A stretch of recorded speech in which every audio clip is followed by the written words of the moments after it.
عليكم ورحمة الله وبركاته. ازيكم يا بنات؟ موضوع فيديو النهاردة هنتعرف مع بعض ازاي نحول الفاونديشن بتاعنا من تغطية متوسطة لتغطية عالية. تقدري بسهولة جدا تحولي البيبي كريم بتاعك او الفاونديشن بتاعك من تغطية متوسطة لتغطية عالية، وكمان لو كان مش مناسب لنفس درجة بشرتك تقدري بسهولة جدا تحوليه يكون مناسب لنفس درجة بشرتك.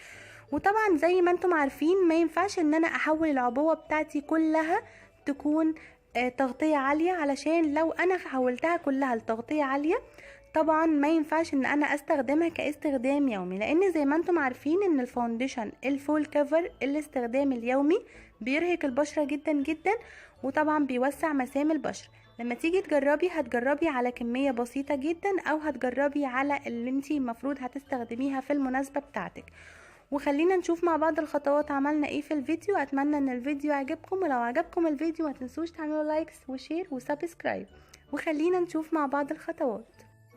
اول حاجة عندي هستخدمها وهي الكومباكت باودر اللي متدمرة قدامكم زي ما انتم شايفين، وهستخدم الكومباكت باودر هتكون اغمق من درجة بشرتي علشان الفاونديشن عندي فاتح، وكمان التغطية بتاعته مش عالية يعني في العيبين. وطبعا هفتتها زي ما انتم شايفين، وبعدين هحط عليها الفاونديشن. في حالة ان انتي الفاونديشن اغمق من درجة بشرتك تقدري تستخدمي الكومباكت باودر تكون افتح من درجة بشرتك، او تقدري تستخدمي اللوز باودر بيبي جونسون اللي هي بتاعه الاطفال اللي انا اتكلمت عنها في فيديوهات كتير قبل كده.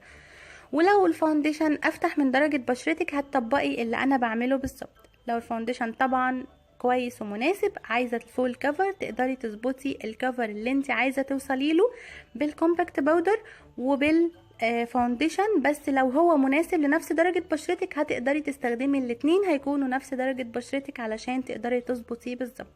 زي ما انتم شايفين انا جربت الاول قدامكم الجورداني قبل الاضافات، وبعد كده جربته قدامكم بعد ما حطيت عليه الكومباكت باودر اللون ظبط معايا. وهو ده كان موضوع فيديو النهارده.